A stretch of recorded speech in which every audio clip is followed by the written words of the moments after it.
guys, Alison Day here from Alison Day Designs, and I'm just going to share with you a quick video on how to use my template to make any size box that you need. Now, I've been making boxes, little gift sets of Christmas cards, and I'm just going to show you how to make this box here. Okay, it's really simple. I'm just using a piece of 8.5 by 11 craft cardstock, and I know that my card is a standard 5.5 by 4.25 card, so I'm going to make the inside of my box just a little bit bigger than that. I also know that I want it to be 1 inch in height, so my first score line is actually going to be at was that 7/8 of an inch, and then I'm going to just move my paper over to the 1 inch mark, and then score at 2 inches, which gives me my 1 inch height of the box. When this folds over to create the side, it will be short enough to tuck neatly inside the box. My next score line, because my card is 4.25, my envelope is a little bit bigger, say 4.5, so I'm actually going to score at 4.5 inches from this line, which is actually 6.5. 2 plus 4.5 is 6.5. There, you used your elementary school math. Then I'm going to repeat these measurements. So that was 1 inch, so I'll score at 7.5. And then I'm going to score again at 7/8 of an inch. So I'm actually going to move my paper again, just because it's easier to see it if you start at the whole number, and come over here to 7/8 of an inch. Now I'm actually going to trim this part off, but just for today's demo, I'm going to just score it. Now I'm going to flip my paper around, and I'm going to repeat that 7/8 of an inch score line, move my paper over to the 1 inch mark, score at 2 inches. Now my cards are 5.5. My envelope's a little bit bigger, so I'm going to score, my next score line is going to be 5.75 of an inches away, which is actually 2 plus 5.75 is 7.75. My scoreboard has these little pegs that I can put at the marks I need to score, which is really handy.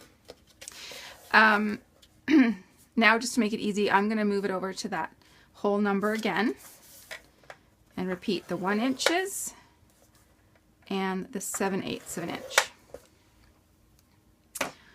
Okay, so I'm just going to quickly cut off the bits I don't need and then show you how I cut the rest of the box. So that is all I need to make my box. Now,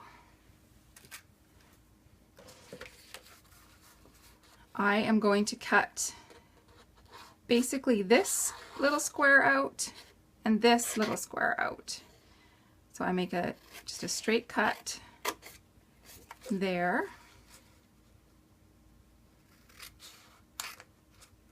and there,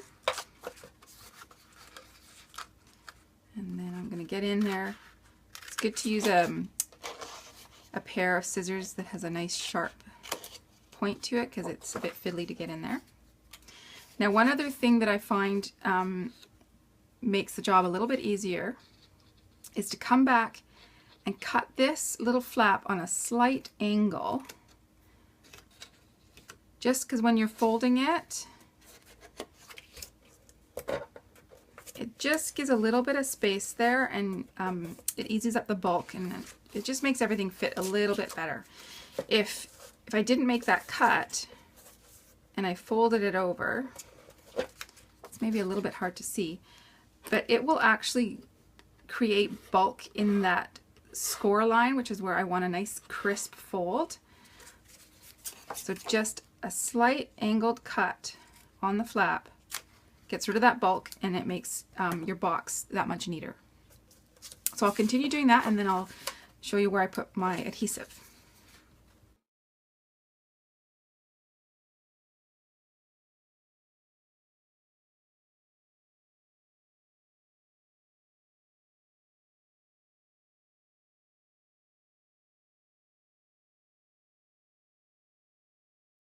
So now all my cuts are made, and I'm just going to fold at all the score lines.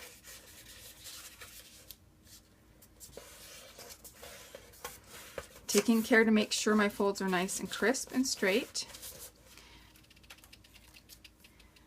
For sure, you can use a bone folder and just run it over. I will also fold these flaps.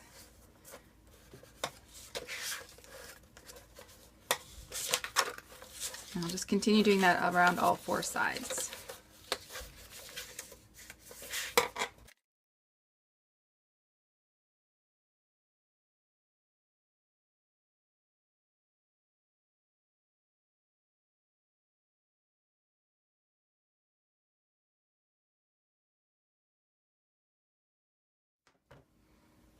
Okay, so now I've pre-folded everything. Now I'm going to put the adhesive on, and I'll show you how I apply that. My favorite adhesive to use for this is a good strong double-sided tape. I like the Sukwang tape, but any, you know, the red sticky tape, whatever they call it, I'm not sure what they call it, but any good double-sided tape will do. I don't like a tape runner just because I find it's not strong enough. And then I'm just going to apply lines of tape all the way across. And I want to make sure that my box does not come undone, so I'm going to put 2 lines across each flap.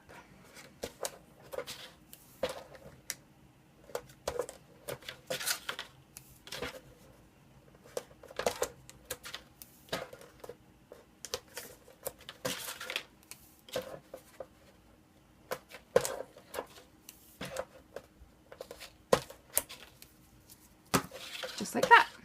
Okay, now we can start making our box. Now I always start with the 2 short ends, and I'm going to release the tape, and this is where your pre-scoring comes in handy, because I can just fold that down, and I'll do the other side.